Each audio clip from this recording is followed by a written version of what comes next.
What's it like to fly an airline that has the worst decline and fall from grace in the history of forever? Right, calm down you. This is why I'm here. So let's rephrase this. What's it like to fly on one of the least talked about airlines that was once a Skytrax airline? That would be Royal Brunei Airlines. A dark horse of an airline that has a small fleet, small airport, big destinations, and very small prices. Make sure you catch me at the end to reveal how much this entire flight cost me. So join me as I fly with them from Dubai to Brunei's capital city, Bandar Seri Begawan, on a Boeing 787-8 Dreamliner, and connecting on to Kuala Lumpur in Malaysia with one of their newer Airbus A320s. So let's see if Royal Brunei is the biggest travel hack this year. Let's go. Started from Dubai International Airport's Terminal 1, which is where all other planes that aren't Emirates or Fly Dubai leave from. It used to be the main terminal for DXB before they built Terminal 3, by the way, so just a bit of lore. Check-in was relatively smooth-ish. If you're planning to get off at Brunei, make sure that you've done your e-arrival card prior to check-in. They might ask for it. So after a short while, our flight arrives in from London Heathrow, a 12-year-old Boeing 787-8 Dreamliner, delivered as part of Royal Brunei's ambition to be the first operator of the plane in Southeast Asia, which they successfully did. So apparently this stopover in Dubai was introduced after the pandemic to break up the flagship route between Brunei and London Heathrow. Otherwise, it was a direct flight. But because of this, passengers from London have to disembark, go through a security check, then re-enter the terminal and have their tickets scanned again, and then board again. I also had to do this with Cathay Pacific when I flew with them last year to Osaka, which had a stopover en route to Taipei, where I was able to make this video, so go check that out. After a bit of a delay and a gate change, we were now able to start boarding the plane. And this is my seat, right at the back of the plane, which is a hack. If you're flying on a 787, make sure that you check out the seating plan, as there's a secret premium economy seat right at the back of the plane. The reason why it qualifies as this is because you get a massive space to the left of you with no seat in front of it, meaning that you can recline without bothering anybody and also stretch your legs out. Here's me now doing that leg stretch. I'm 5'11" by the way, 180 centimeters tall. Also the tray table is fine and it's clean, nothing to report here. But we do have air vents, and I normally don't get excited about these because sometimes these planes don't actually have them. The cabin looks clean, but you can tell that it's been around for 12 years, with little signs and things looking a little bit scratched on and stuff. But the staff were warm and welcoming, even after an already long flight from London. After cross-check, we push back and taxi for takeoff.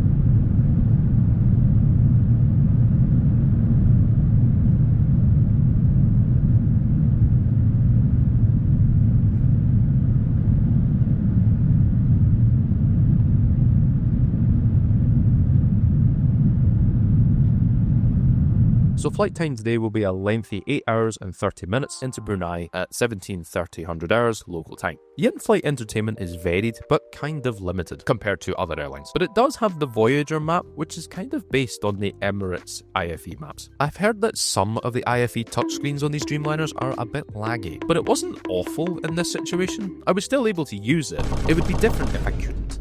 The entertainment options were some cult movies and recent releases, and popular TV shows like Friends, 2.5 Men, and for some reason The Big Bang Theory. Yeah, we're still talking about that in 2025 apparently. But the most amusing thing that Brunei doesn't skimp on is the music choices. TikTok seems to be a popular thing in Brunei, and therefore we have a curated playlist of TikTok anthems, and we have Madian. We've got Good Faith as well. Royal Brunei's just a secret EDM dance club in the sky.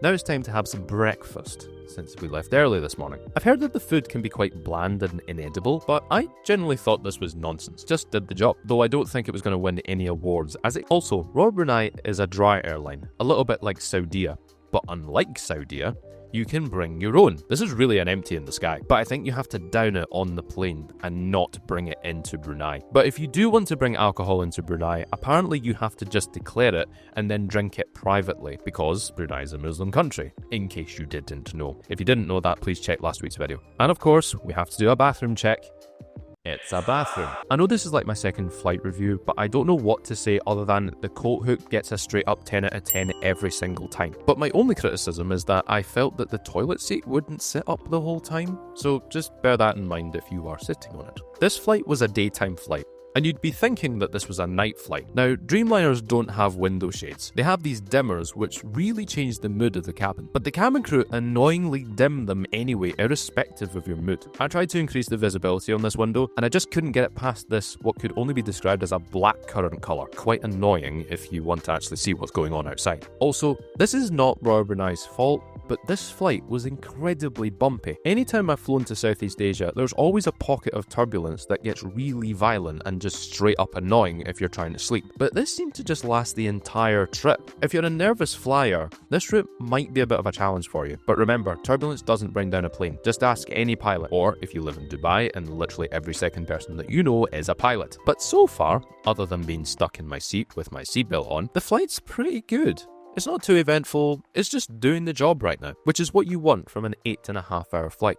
Quite a few hours later, as we fly over Cambodia, we're served our pre-landing meal, which is the famous Royal Brunei pizza. I've heard so much about this, and it gets a lot of stick for how mediocre this is. But it's a chicken tikka pizza, and I'm sorry but not sorry to any of my contemporaries, but this was actually decent. It's not a looker, it tasted like the pizzas that I would get after a night out in Glasgow, and they're normally comforting and helping you line your stomach. So I was alright with this, but if you didn't have this experience as a student, then I genuinely feel sorry for you. After another hour of bumpiness, we're now beginning our descent into Brunei.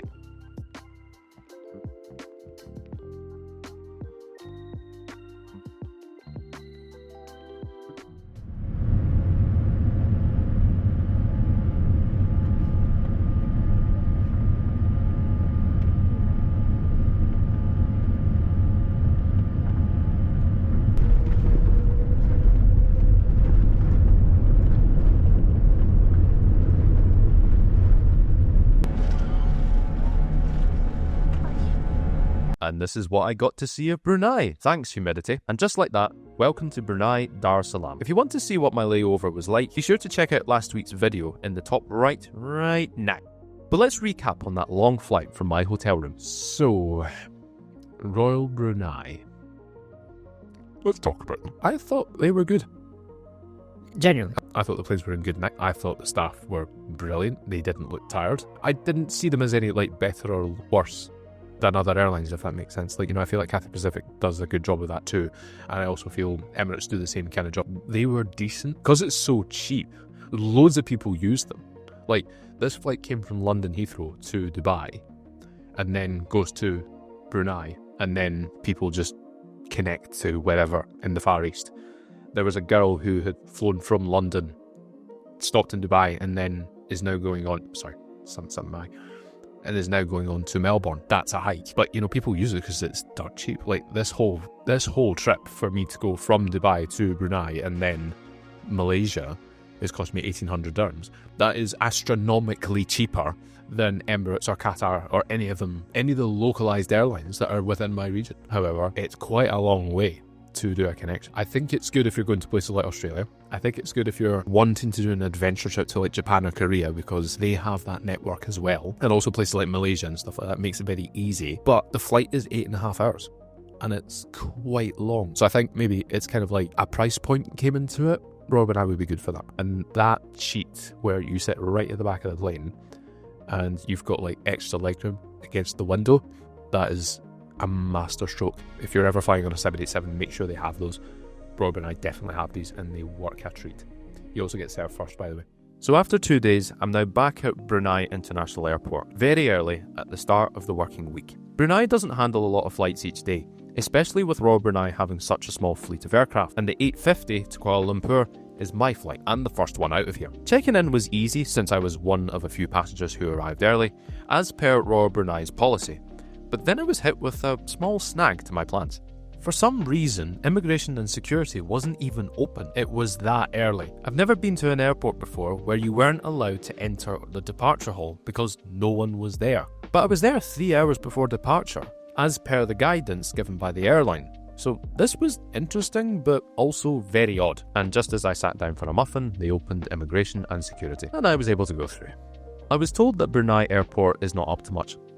and I can see that. Nothing was open, but we do have a spectacular apron view. That entertained me for ages, as well as that stunning tropical backdrop. Also, that Dreamliner V8 DLE was the exact same plane that brought us from Dubai to Brunei, but I think it's just been there ever since. I think it's funny that they just leave aircraft on stand like that. Anyway, we've now boarded our next flight on Royal Brunei's A320 to Kuala Lumpur. So here's the lowdown again. The legroom's a bit tighter on this flight, the tray table is immaculate, and the IFE appears to be newer?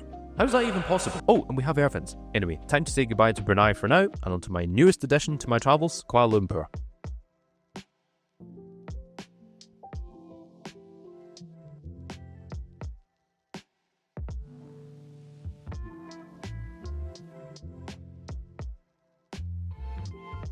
Like I mentioned, the IFE and maps were much newer and more responsive than the Dreamliner. This could be an Airbus thing, however. I must prefer Airbus to Boeing nowadays, just for quality and legroom. But for some reason, there was a glitch in the system on this flight and needed to be restarted. Ah well, not the end of the world. And another meal service to try. This was a beef stir fry with some fruit, warm bread rolls, and I think the beef was a bit chewy, but in terms of flavour, it was decent. The noodles were good, however. You can't fault noodles on Asian airlines. The toilets were a bit small, but very clean, even after it being used a few times. I think this is Airbus bias, but I do prefer these to Boeing. Also, coat hook. After about 2 hours flying time, we began our descent into the capital of Malaysia.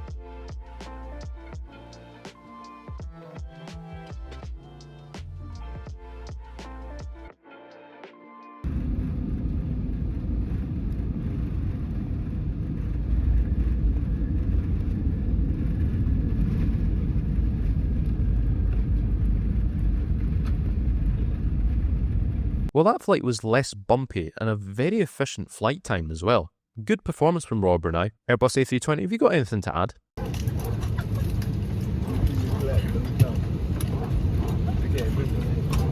Thank you for those words of wisdom.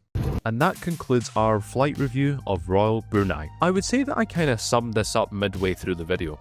It's good value for money, but it does seem a bit of a trek to get to your destination. I would say if you're willing to go through potentially 3 or 4 flights on one trip, then they'll come in handy, especially if you're on a tight budget and want to travel around Southeast Asia or beyond.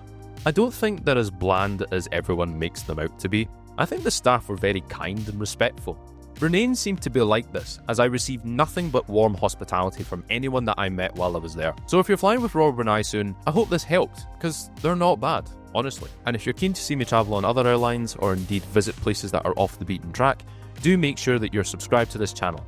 We've reached an unbelievable amount of subs since I nearly started a year ago, and I'm only just going to keep going. And thanks again for joining me, and I'll see you somewhere new.